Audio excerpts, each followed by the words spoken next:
श्रवण कुमार की कथा। यह कहानी त्रेता युग की है। उस समय श्रवण कुमार नाम का एक बालक था। उनके माता पिता अंधे थे और उन्होंने श्रवण कुमार को कई मुसीबतों का सामना करते हुए पाला था। श्रवण कुमार बचपन से ही अपने माता पिता का बहुत आदर करता था। जैसे जैसे श्रवण कुमार बड़ा होता गया, उसने घर की जिम्मेदारी अपने कंधों पर ले ली। वह हर रोज सुबह उठकर सबसे पहले अपने माता पिता को स्नान कराने के लिए तालाब से पानी भरकर लाता था। इसके बाद वह तुरंत जंगल की ओर लकड़ियां बीनने के लिए चला जाता। फिर लकड़ियां लाने के बाद श्रवण कुमार चूल्हा जलाकर माता पिता के लिए खाना बनाता था। श्रवण कुमार को इतनी मेहनत करते देख उसकी माँ हमेशा उसे टोकती थी। वह कहती थी, श्रवण बेटा, तुम इतना सारा काम अकेले क्यों करते हो? खाना तुम मुझे बनाने के लिए दिया करो, मैं आसानी से बना लूँगी। इसके बदले तुम थोड़ा आराम कर लिया करो। माँ की इन बातों को सुनकर श्रवण कुमार कहता, नहीं माँ, मैं ये सारे काम आप लोगों के लिए ही तो करता हूँ। भला अपने माँ बाप के लिए किए गए कामों में कैसी थकान, उल्टा मुझे तो खुशी मिलती है। श्रवण कुमार की इन बातों को सुनकर उसकी माँ भावुक हो गई। वो हर रोज भगवान से प्रार्थना करती कि हे प्रभु, इतना ध्यान रखने वाला श्रवण जैसा बेटा हर माता पिता के घर पैदा हो। श्रवण कुमार के माँ बाप नियमित रूप से भगवान की आराधना करते थे। वह उनके लिए फूल और पूजा की अन्य सामग्री लाता, फिर खुद भी बिना देर किए माता पिता के साथ पूजा में शामिल हो जाता था। श्रवण कुमार धीरे धीरे बड़ा हुआ और जल्दी से घर के कार्यों को खत्म करके बाहर काम पर निकल जाता था। एक दिन श्रवण कुमार अपने माता पिता के साथ बैठा था। तभी उन्होंने श्रवण कुमार से कहा, बेटा, तुमने हमारी हर ख्वाहिश पूरी की है। अब हमारी केवल एक ही इच्छा है जिसे हम पूरा करना चाहते हैं। यह सुनकर श्रवण कुमार ने पूछा, ऐसी कौन सी इच्छा बाकी है जिसे आप पूरा करना चाहते हैं? आप केवल आदेश दें, मैं आपकी हर ख्वाहिश को पूरा करूंगा। इस पर श्रवण कुमार के पिता ने कहा, बेटा, अब हम बूढ़े हो चुके हैं और हम चाहते हैं कि मरने से पहले तीर्थ यात्रा के लिए जाएं। भगवान के शरण में जाकर हमें सुकून की प्राप्ति होगी। अपने माँ बाप की बात सुनकर श्रवण कुमार सोचने लगा कि वह उनकी इच्छा को कैसे पूरा कर पाएगा। उस समय बस और ट्रेन की सुविधा नहीं थी, साथ ही उनके माता पिता देख भी नहीं सकते थे। ऐसे में उन्हें तीर्थ यात्रा कराना भला कैसे संभव हो पाता। तभी श्रवण कुमार को एक तरकीब सूझी।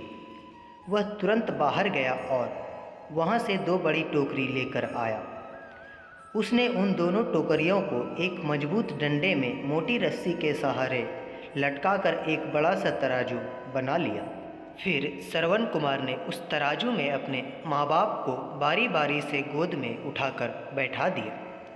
उसके बाद तराजू को अपने कंधों पर लेकर उन्हें तीर्थ यात्रा के लिए निकल पड़ा। वह लगातार कुछ दिनों तक अपने माता पिता को एक के बाद एक सभी पवित्र स्थलों पर घुमाने लगा।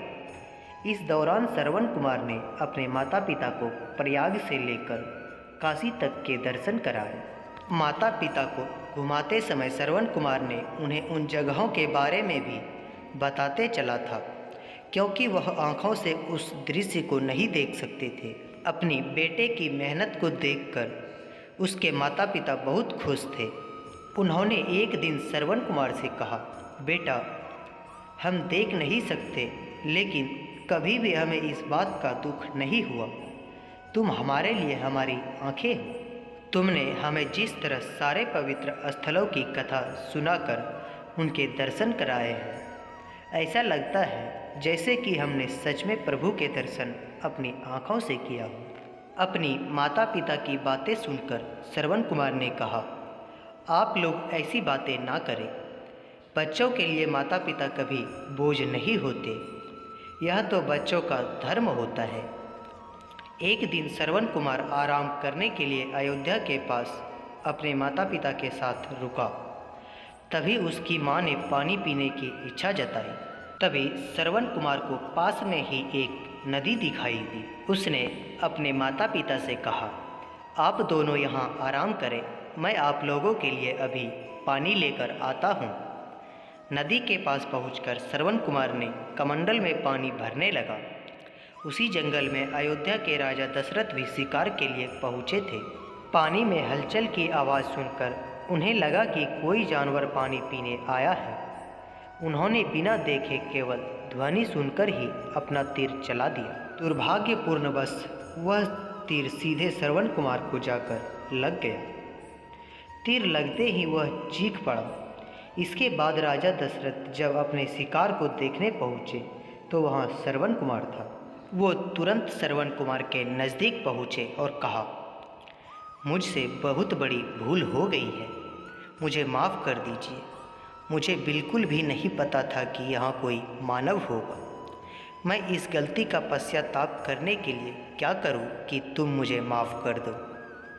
तभी कहराते हुए श्रवण कुमार ने कहा, यहाँ से थोड़ी ही दूर जंगल में मेरे माता पिता बैठे हैं, उन्हें काफ़ी प्यास लगी है। आप उन तक यह पानी पहुँचा दीजिए और मेरे बारे में उन्हें कुछ भी ना बताएं। इतना कहते कहते श्रवण कुमार की सांसें रुक गई। श्रवण कुमार की मौत से राजा दशरथ सुन्न पड़ गए। किसी तरह वो श्रवण कुमार के बताए अनुसार जल लेकर उसके माता पिता के पास पहुँचे। श्रवण कुमार के माता पिता अपने बेटे की आहट को बखूबी पहचानते थे। जब राजा दशरथ उनके करीब पहुँचे तो उन्होंने आश्चर्य से पूछा, तुम कौन हो और हमारे श्रवण को क्या हुआ, वह क्यों नहीं आया? राजा दशरथ उनके सवालों का जवाब नहीं दे पाए। उन्होंने चुपचाप पानी उनकी तरफ बढ़ा दिया। तभी श्रवण की माँ ने चिंतित स्वर में जोर से कहा, तुम कौन हो और मेरा बेटा कहाँ है, ये बताते क्यों नहीं हो? श्रवण की माँ की चिंता देखकर राजा दशरथ ने कहा, माँ मुझे माफ़ कर दीजिए। शिकार करने के लिए मैंने जो तीर चलाया था वो सीधे आपके बेटे श्रवण को जाकर लग गया। उसने मुझे आप लोगों के बारे में बताया, इसलिए मैं यहाँ पानी लेकर चला आया। इतना कहकर राजा दशरथ चुप हो गए। राजा दशरथ की बात सुनकर श्रवण की माँ जोर जोर से रोने लगी। उन दोनों ने अपने बेटे की मौत के गम में राजा दशरथ के लाए हुए पानी को हाथ तक नहीं लगाया। श्रवण कुमार के पिता ने तभी राजा दशरथ को पुत्र वियोग का श्राप दे दिया। कुछ ही देर बाद श्रवण के माता पिता ने अपने प्राण त्याग दिए। बताया जाता है कि श्रवण कुमार के पिता के श्राप के परिणाम स्वरूप ही राजा दशरथ को अपने पुत्र राम से दूर रहना पड़ा था। राजा दशरथ के इन श्राप को पूरा करने के लिए ही भगवान राम को 14 वर्षों का वनवास हुआ, जिसका माध्यम राजा दशरथ की पत्नी कैकेयी बनी। श्रवण के पिता की तरह ही राजा दशरथ भी अपने बेटे से दूर को बर्दाश्त नहीं कर पाए और उन्होंने अपने प्राण त्याग दिए। तो दोस्तों, हमें इस कहानी से यह सीख मिलता है कि हर बच्चे को अपने माता पिता की सेवा श्रवण कुमार की तरह ही निस्वार्थ भाव से करनी चाहिए। यही उनका सबसे बड़ा कर्तव्य है। तो दोस्तों, आज की कहानी आपको कैसी लगी कमेंट करके ज़रूर बताएं और इस वीडियो को ज़्यादा से ज़्यादा शेयर करके हमारे YouTube चैनल को सब्सक्राइब अवश्य करें। धन्यवाद।